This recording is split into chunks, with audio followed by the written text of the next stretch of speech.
As we commemorate the birth of Jesus Christ 2 millennia ago, we offer our testimony of the reality of his matchless life and the infinite virtue of his great atoning sacrifice.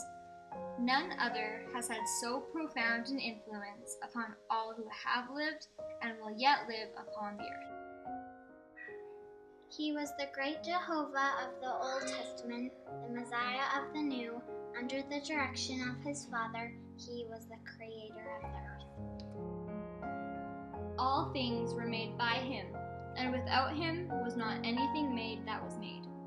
Though sinless, he was baptized to fulfill all righteousness. He went about doing good, yet was despised for it. His gospel is a message of peace and goodwill. He entreated all to follow his example. He walked the roads of Palestine, healing the sick, causing the blind to see, and raising the dead.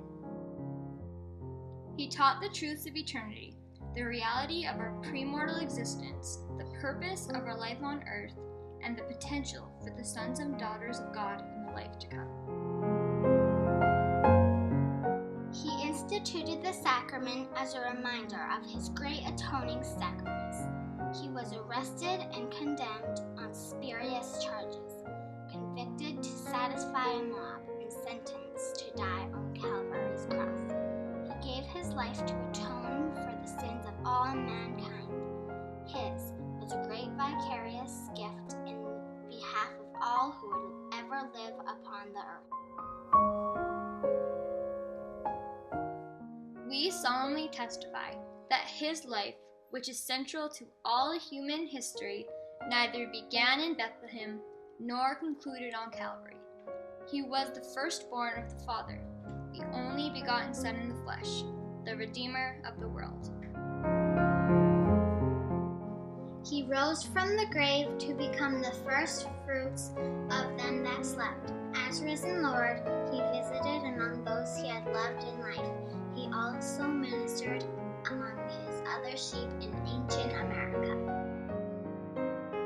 In the modern world, he and his father appeared to the boy Joseph Smith, ushering in the long-promised dispensation of the fullness of time. Of the living Christ, the prophet Joseph Smith wrote, "His eyes were as a flame of fire. The hair of his head was white like pure snow. His countenance shone above the brightness of the sun, and his voice was as of the sound of the rushing of great waters. Even the voice of Jehovah saying, I am the first and the last. I am he who liveth. I am he who was slain. I am your advocate with the Father." Of him the prophet also declared, "And now, after the many testimonies which have been given of him, this is the testimony last of all, which we give of him, that he lives. For we saw him, even on the right hand of God, and we heard the voice bearing record that he is the only begotten of the Father, that by him, through him, and of him the worlds are created, and the inhabitants thereof are begotten sons and daughters unto God."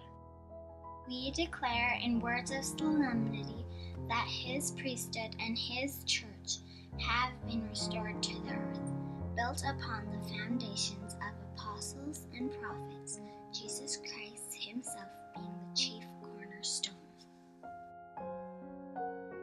We testify that he will someday return to the earth, and the glory of the Lord shall be revealed, and all flesh shall see it together. He will rule as King of kings, and reign as Lord of lords, and every knee shall bend, and every tongue shall speak in worship before him. Each of us will stand to be judged of him according to our works and the desires of our hearts. We bear testimony as his duly ordained apostles that Jesus is the living Christ, the immortal Son of God. He is the great King Emmanuel, who stands today on the right hand of his Father. He is the light, the life, and the hope of the world. His way is a path that leads to happiness in this life and eternal life in the world to come.